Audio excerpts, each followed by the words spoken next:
You ever have one of those birthdays where you don't really expect much, but deep down, there's still that tiny part of you that hopes someone remembers? I'm 71 now, so birthdays have become quiet. A call from an old friend, maybe a text from my daughter, sometimes just a slice of cake I pick up from the grocery store and eat alone while the TV hums in the background. But that year was different. My sister Martha insisted I come to her house. "We'll celebrate properly this time," she said. "You've been by yourself too long, Ed." And I believed her. I wanted to. After all, we only have each other left. I even wore my good jacket, navy blue, the one my late wife always said made me look distinguished. I remember standing in front of the mirror, running my hand through what's left of my hair, whispering, "Let's just make it through tonight." When I pulled up to Martha's place, I noticed the new cars parked out front. Her daughter Emily had done well for herself, married rich, lived louder than anyone else in our family ever did. I always told myself I was proud of her. But if I'm being honest, I felt small in her world, like I was just tolerated. Still, I walked in smiling. Martha hugged me first. "You look good, Eddie," she said, patting my back, but her eyes were already glancing toward the kitchen. That's Martha, always halfway somewhere else. Then Emily came sweeping down the stairs like she was walking a red carpet. Designer dress, perfect makeup, that little smirk she wears like perfume. "Uncle Ed!" "You made it," she said, kissing the air near my cheek. I wouldn't miss it, I told her. And maybe that's where I went wrong. I actually believed I belonged there. Dinner was nice, at first. Laughter, soft music, stories about vacations and business deals, things I couldn't quite relate to anymore. They talked about stocks and luxury cars. I talked about the tomatoes I'd been growing in my backyard. The room would go quiet for a moment, then someone would quickly change the subject. I smiled through it. You learn to do that as you get older. Nod, laugh at the right times, swallow the loneliness before it shows. Then Emily's husband raised his glass. "To family," he said, and everyone echoed it. But when I lifted my glass, I noticed Emily's eyes flicking toward my jacket, then down at my old shoes, and that's when she said it, soft enough to sting, loud enough for everyone to hear. "Uncle Ed still dresses like it's the 80s. It's kind of cute." In a vintage way. Everyone laughed, even Martha, though she tried to cover it with a sip of wine. I chuckled too, pretending it didn't land. But inside something cracked. You know that quiet moment when humiliation seeps in before anger can even find its footing? That's where I was sitting, right between embarrassment and disbelief. Then the waiter came out with a cake. "Happy birthday, Ed," they sang, and for a brief second I felt warmth again. Until Emily grabbed her glass of red wine, and in one careless flick of her wrist, it splashed all over me. "Oh my God!" She gasped dramatically, hand to her mouth. "I'm so sorry. I didn't see you standing there." The entire table froze. My white shirt turned crimson, the wine dripping down my jacket like blood. The smell of alcohol and sugar hit my nose, I remember saying softly. "It's fine." But she leaned closer, smiled, that cruel, gleaming kind of smile, and whispered, "Now you look as cheap as you live." And the room laughed. That was the moment something in me shifted. Not broken, sharpened. I didn't say a word. I just dabbed my shirt with a napkin, stood up, and nodded to Martha. "Thanks for dinner," I said quietly.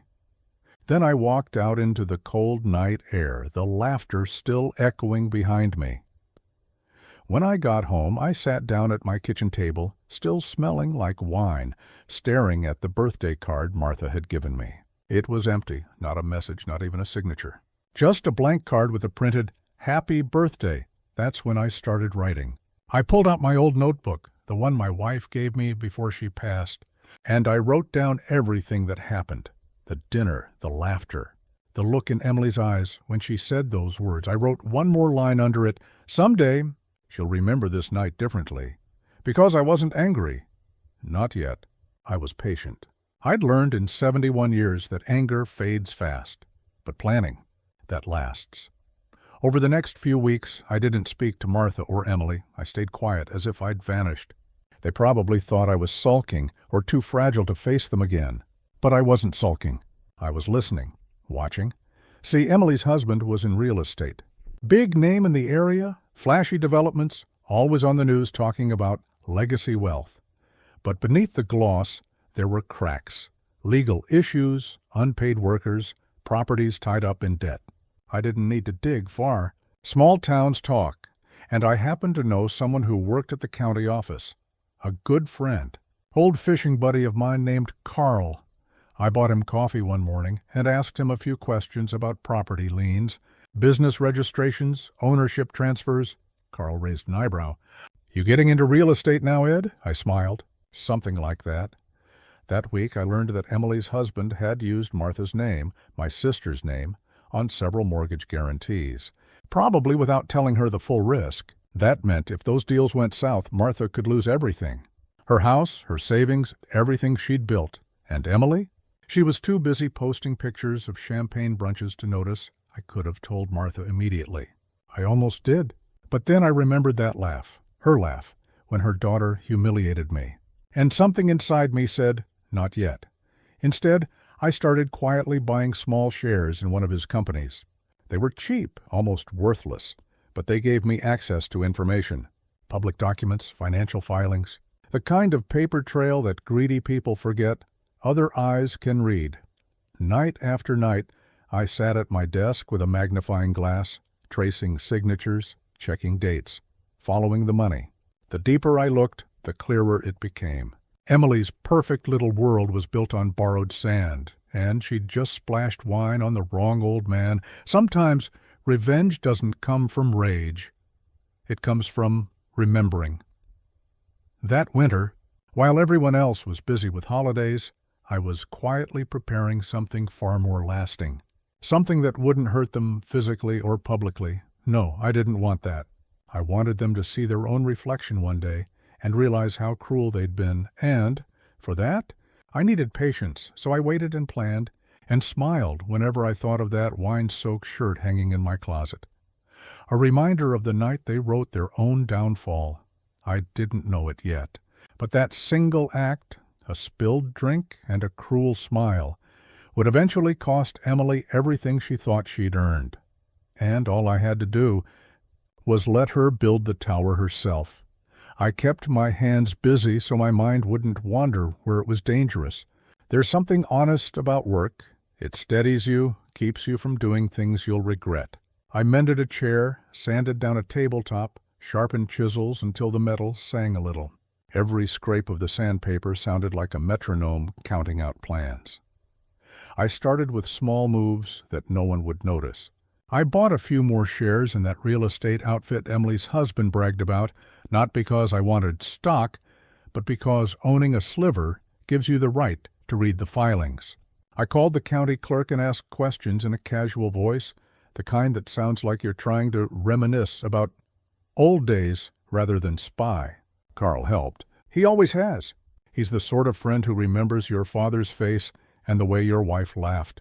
Carl pulled records, slow and careful, and he told me things I had a right to know. There were liens, little ones at first, like a cough before a fever.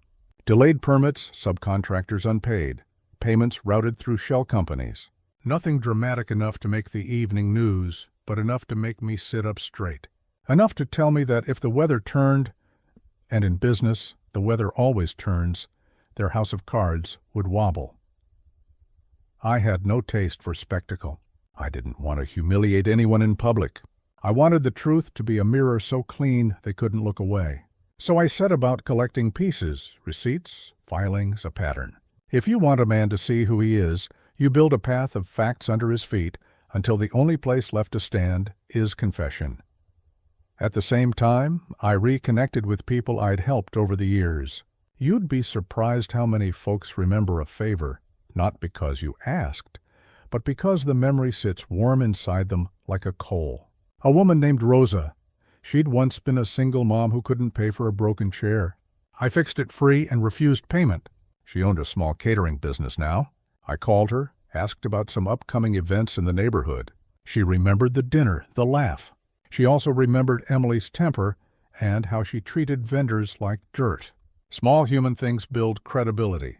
They made stories taste true. I did another thing people in my position rarely do. I kept notes.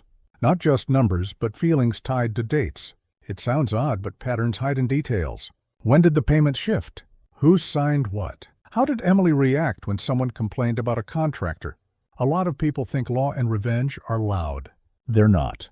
They're a series of quiet, stubborn steps. One night, I drove by their house. I didn't stay. I don't like the thrill of being seen. But I watch the lights, the cars, the way the world assumes wealth is stability.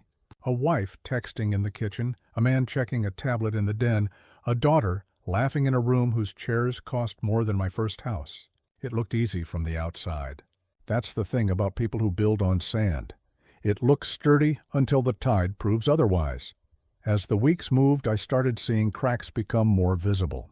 A subcontractor I'd spoken with, a young man building a fence down the road, told me he'd been stiffed on a payment by Emily's husband. He'd tried calling, got the runaround, been told the invoice was lost. I felt my blood go still. I bought him a coffee, listened, and said nothing about revenge. I asked only about names and dates. He didn't know the fancy words. He knew the truth of a man who promised payment and vanished. People like that remember faces and times. They don't forget when the bill comes due. I let things unfold. Call it patience or stubbornness. There's a fine line between the two in an old man. I never intervened in anger. I intervened in precision. When the young subcontractor sent me a copy of an unpaid invoice, I put it where it would matter, in the hands of someone who keeps books for a living. My friend Linda runs a small accounting service. She's the kind of woman who can make numbers sing when they lie. She phoned a contact at the trade association and asked in a soft voice whether disputes like this happen often. She let the circle widen naturally. Stories need ears before they become loud. A pattern emerged quickly once the right ears were listening. The trade association began receiving signatures of other unpaid invoices, emails from contractors who'd been shuffled off to debt, a few murmurs about unlicensed work. There were phone calls to local paper reporters asking whether they'd noticed oddities in the developments. That's when the human chorus started to form, and chorus is louder than any one voice. I kept my own mouth shut. I didn't want to be the man who yells, "I told you so." That's ugly. I wanted truth, not noise, so I let the chorus swell.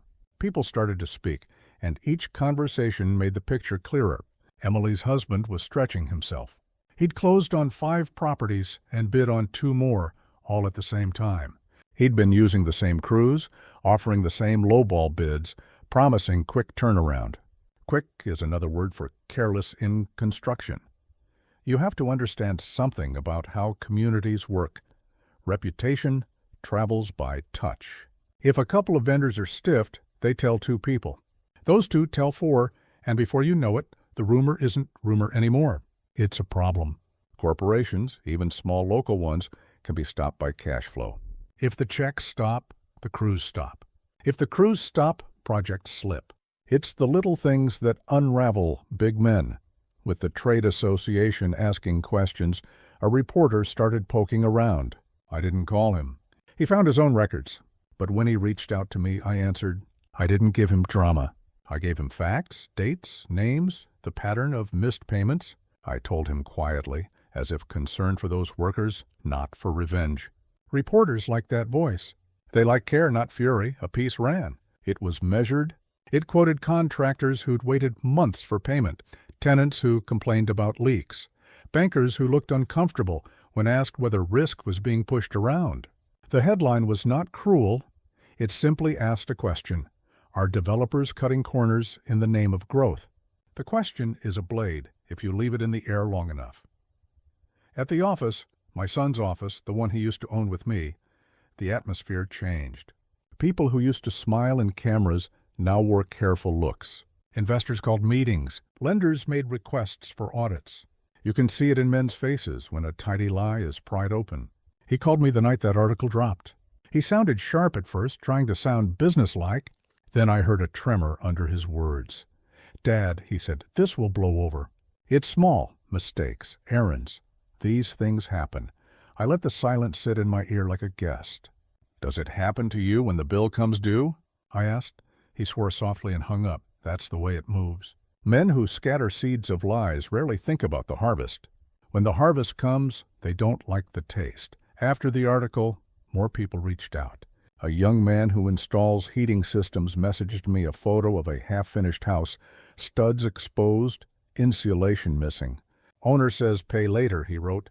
A woman who worked in procurement at one of the supplier companies called to say she'd seen double billing, contractors billing the same material twice. Little things, but the pile was getting heavy. Emotion wrapped around these facts like a ribbon. I could feel the change in the air. People who'd laughed at my jacket now worried whether their contractors would finish the work on their homes. The same customers who once celebrated champagne and designer labels began making phone calls. They want guarantees when a roof starts leaking. They don't want to be told later that money ran out. On a brisk morning, Harris dropped by with news. The consultant, the man who'd once helped with digital systems, had been arrested for making false documents. His lawyer had cut a deal because the prints were too clear. He'd cooperated with investigators, naming names, listing account transfers, showing timestamps. When a man with access flips, the whole mechanism can seize. The lawyer put it politely. Once paper meets truth, paper loses. The court filings began to stack. Subpoenas, freezes, requests for temporary asset holds. It was all precise and beautiful in the way justice is when it moves without fury. My son tried to keep the show going. Tweets, statements, a staged video interview, earnest eyes, promises of full cooperation. But a man on stage who owes people money looks different than a man who built something. The two things don't match anymore.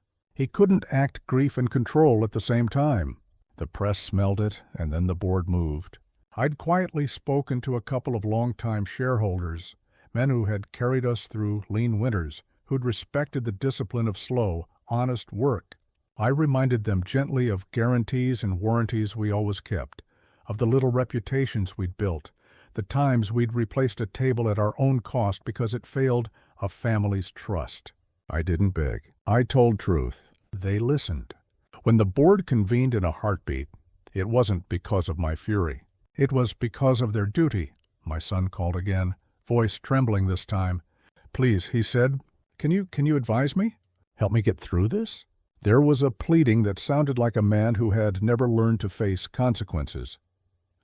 I thought about the wine stain that had ruined my jacket, about the laugh and the whisper that followed. I thought about the way sons sometimes think victory is measured in what they can take, not what they can steward. But I also thought of the part of me that is soft and remembers nights spent teaching a child how to tie a knot, how to sand a splinter out of his thumb. I paused. You want advice? I asked. Then start by telling the truth. Stop paying hush money. Own what you did and fix it. That's not clean, but it's better than pretending. He didn't like that answer. Nobody ever likes the medicine that tastes bitter. You could help me, he said. I said no. Not cruelly, just no. This had become his lesson. If he wanted redemption, it should be something he worked for. When he hung up, a hollow feeling wrapped me. Not satisfaction. A sadness that my boy, my blood, had to learn this in the fire. I had wanted more for him. But there's a point where a man must pick up his plow and turn the soil himself. Weeks passed. The legal machinery ground forward like the tide. Men who thought themselves clever found their ledgers scrutinized. Bank accounts came under hold. Lenders demanded meetings. The contractor testimonials kept piling up. The town began to murmur. Subtle things happened at dinner parties. People started asking whether their investment in a development was secure. It's the small practical questions that unpick a man's stage persona. One evening, the son came by my workshop. He hovered at the doorway as if he wasn't sure whether he belonged. His suit was disheveled, and his eyes had that tired, thin look. He watched as I planed a board, one long, smooth stroke. And for a second, I saw that boy again who'd once held a hammer with both hands and wanted to make the world. It was a soft, dangerous image. Soft because the memory welcomed him back. Dangerous because it could make a man blind to the need for real change. He said, "People are calling. The board is shredding me. I don't know how to fix it." "Start by fixing the people you hurt," I answered. "Apologize where it matters. Pay what's owed. Stop pretending the cost isn't real." He sucked in a breath like someone trying to find air underwater. "You still won't help?" "No," I said. "I'll tell you what I will do. I'll answer truthfully if you ask for my counsel and mean it. I'll give you a task, not to save your reputation, but to learn how to behave when money isn't the measure. I named a small program, continue the apprenticeships we'd always offered. Fund one crew to finish a stalled house without expecting profit. Hire back a subcontractor who'd been wronged. He stared as if I'd asked him to climb a mountain. Then he nodded slowly. That nod, so small, was the only real movement I wanted. Yes, I said. It felt right. I figured it's better to build something for everyone. Instead of just showing off, there was a pause, and then she said the words I never expected. Tiffany feels awful about what she did to you. I leaned back, smiling to myself. Good, I said. Maybe she'll remember that next time she decides to treat someone like they're beneath her. Denise sighed. She's young. She makes mistakes. I let her have that excuse. But I knew what she really meant. Tiffany had finally tasted humility. Maybe not because she wanted to, but because the world made her. Before we hung up, I said one last thing. You know, Denise, that birthday party of mine, I used to think it was the worst day of my life. But now, I think it was the best thing that could have happened. It woke me up. That night, I sat in the garden with a glass of wine, red this time, and whispered to the wind, "Happy birthday to me." Because revenge, my dear, doesn't always come with shouting or fireworks. Sometimes it comes quietly, wrapped in self-respect, and the sound of your enemies realizing they lost the one person who ever truly cared. You know, I used to believe karma was slow, like some sleepy old train that takes decades to arrive. But that year, it felt like she was driving a race car. 2 months after I sold the cabin, the local paper ran a feature about the upcoming lakeside development. Front page. And right there, in a photograph big enough to make anyone blink twice, was the new project's signboard, Lakeview Renaissance, supported by the Evelyn and Michael Foundation. My phone nearly exploded that day. Denise called twice. Tiffany messaged me. Even neighbors who hadn't spoken to me in years were suddenly so proud. It's funny, success has a way of making people remember your name again. I didn't answer anyone that morning. I just sipped my coffee on the porch watching the birds pick at the feeder. The same porch where a few months earlier I'd sat feeling invisible. Then the doorbell rang, and when I opened it, there they were, Denise and Tiffany standing together, looking like someone had drained all the color from their perfect lives. Evelyn, my sister started, wearing a smile that didn't reach her eyes. We just came by to talk. Of course, I said, stepping aside. Come in. They sat on the couch like guests in a stranger's home. Tiffany looked different, the kind of different that comes after losing something expensive. No makeup, no designer bag, just a nervous young woman twisting her fingers together. I owe you an apology, she blurted out finally. For what I did at your birthday, I leaned forward. What changed your mind? She swallowed hard. I guess. When Mom told me about the cabin and how you helped us all those years, I realized I was awful. I didn't see it then. Denise cut in quickly. She's learned her lesson, Evelyn. We both have. You've done so well for yourself. We're proud. I almost laughed. Proud wasn't the word they wanted to say. The word was desperate. I'd seen that look before, the one you get when you realize the person you dismissed might actually hold the keys to your survival, because, you see, what they didn't know was that the new resort project had purchased not just my cabin, but also the mortgage on several nearby properties. Including Denise's Clark, the developer, had called me personally to handle some final paperwork, and as he explained it, their financial situation was, let's just say, delicate.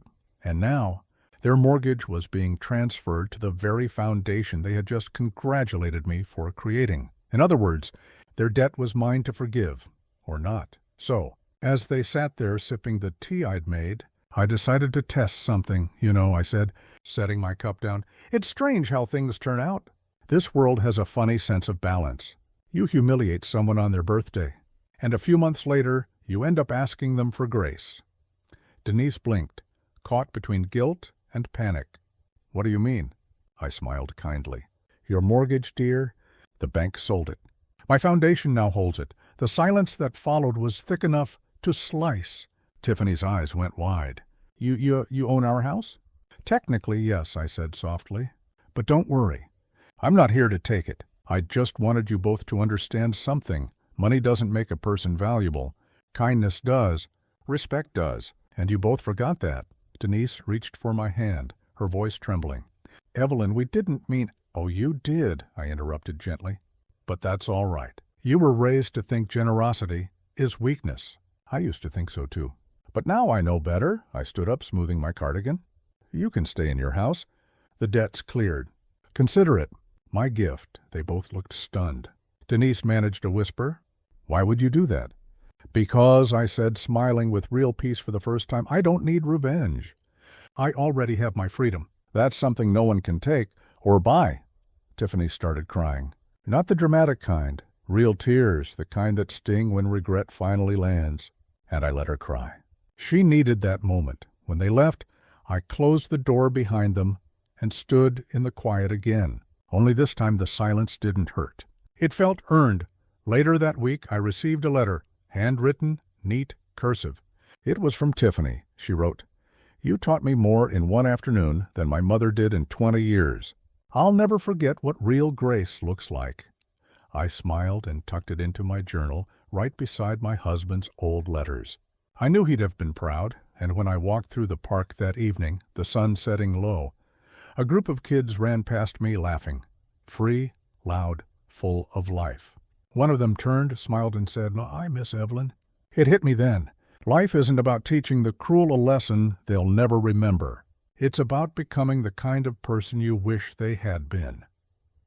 I paused under the old oak, feeling the breeze on my face, and whispered, I won, Michael. But not the way they thought I would. After Denise and Tiffany left that day, I thought I'd feel triumphant, like I'd finally gotten my justice. But the truth? It wasn't triumph I felt. It was peace, a kind of quiet, steady calm that settles over you when you finally stop fighting to be seen by people who never wanted to see you in the first place. For years, I had confused love with approval, thinking that if I gave enough, forgave enough, tried enough, they'd eventually treat me the way I treated them. But standing there in my living room, I finally realized something important. Love doesn't mean allowing someone to walk all over you. Love means having boundaries, even with blood. The next few months moved fast. The foundation grew quicker than anyone expected. We built scholarships for underprivileged kids in the county, opened a small art center by the lake, even started a summer program where young women could learn business skills and self-reliance. One afternoon, I was standing by the ribbon-cutting stage, surrounded by those kids, when a familiar voice called from behind me, "And Evelyn?" It was Tiffany, but she wasn't the same girl anymore. Her hair was tied back, no flashy makeup, no expensive shoes, just jeans and a volunteer badge that read, Mentor. I blinked. "What are you doing here?" She smiled a little shyly. "I applied last month. I wanted to help. Thought maybe I could make a difference like you do."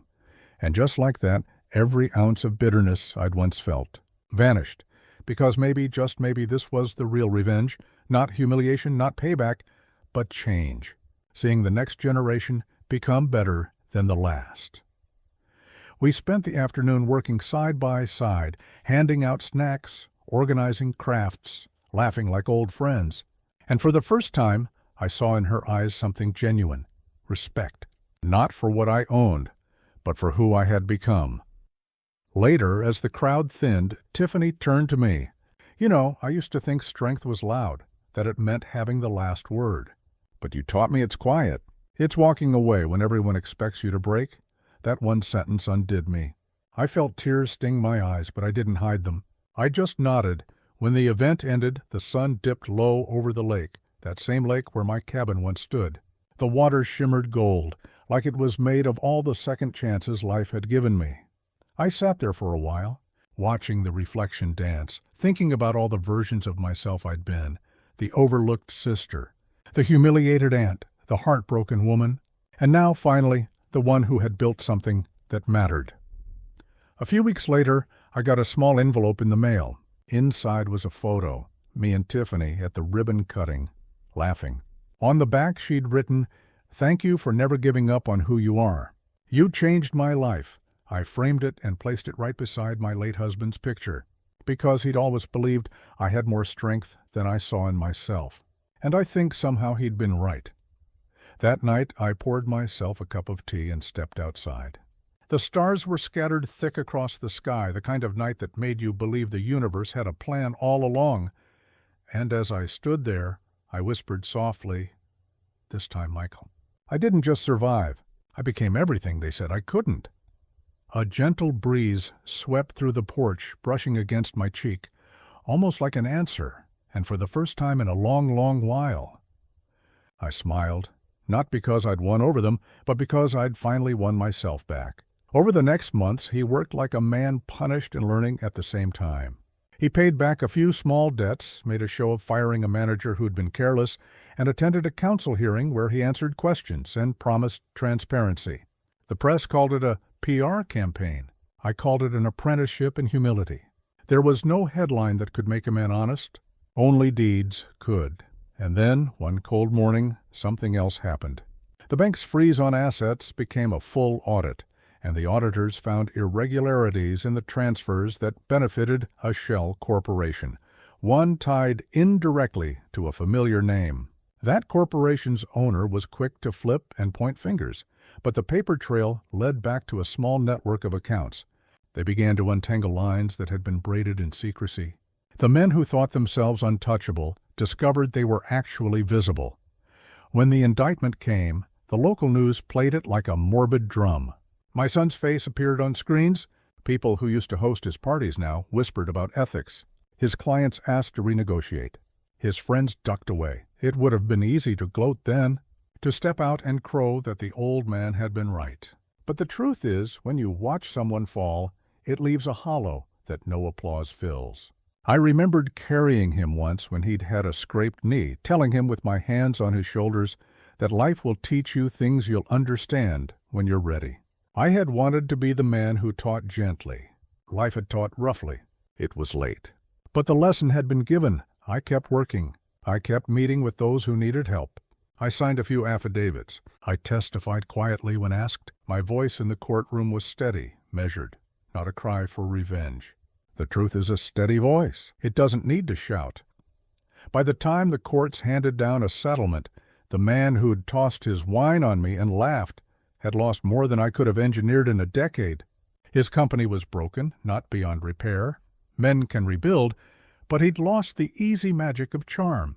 He had to face each creditor, each contractor, each man and woman whose lives his decisions had touched.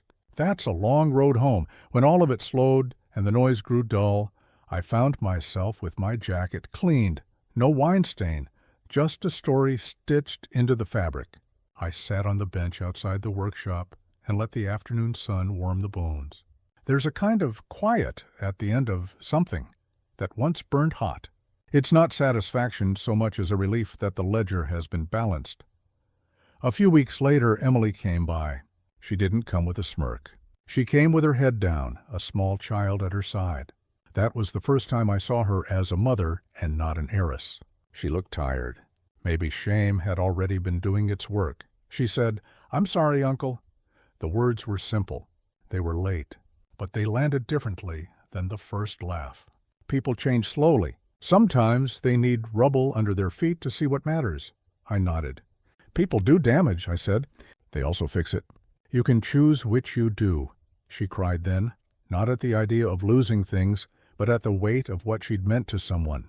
That night I cooked a modest meal and we spoke quietly. I listened. I offered a few practical ways she could help their community, funding apprenticeships, finishing a few incomplete houses, and apologies that included repair, not just words. She agreed to the work.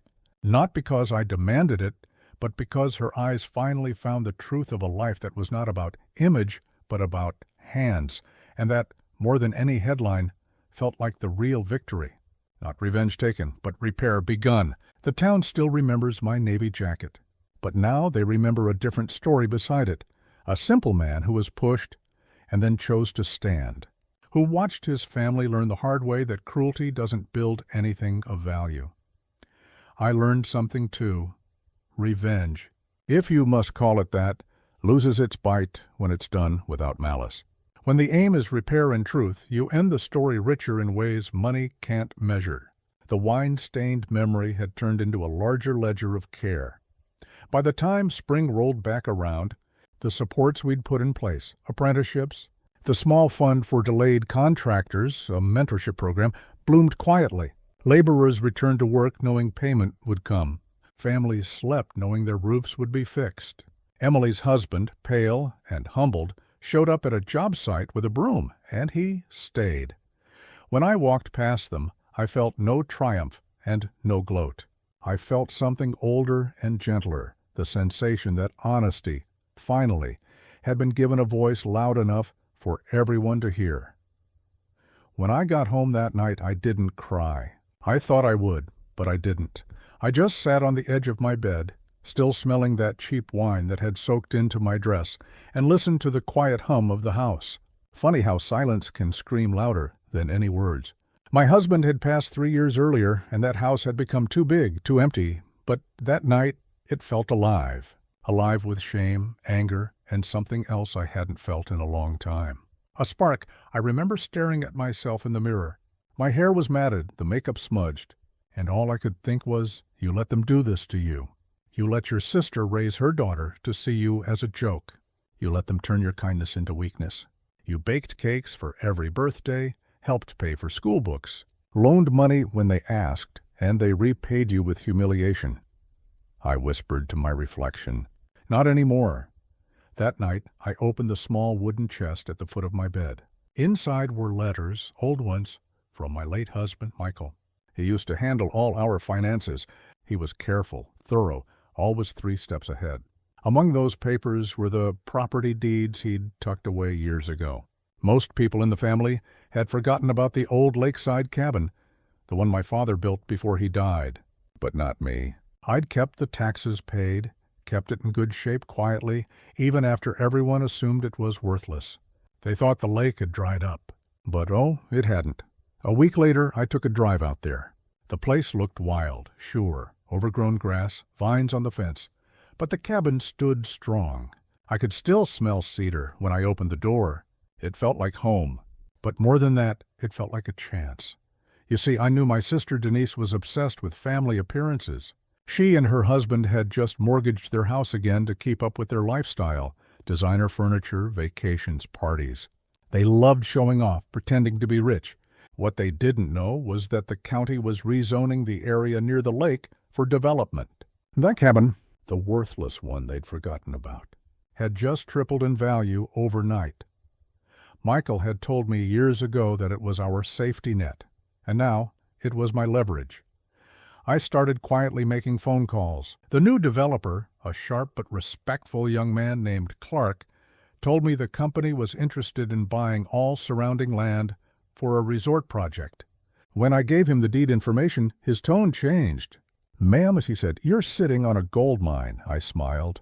"I'm not sitting," I told him. "I'm standing tall now." The offer came in the next week. More money than I'd ever imagined at my age. Enough to live comfortably for the rest of my life, maybe even do some good. And that's when I knew karma had finally opened its eyes. I didn't tell a soul, not even Denise. Especially not her, because I had a plan and it was slow, deliberate, and oh, so satisfying. A month later, she called me out of the blue. "Hey, sis!" She sang through the phone, her voice dripping with fake warmth. "We've been thinking about selling that old family cabin. It's just rotting out there, you know.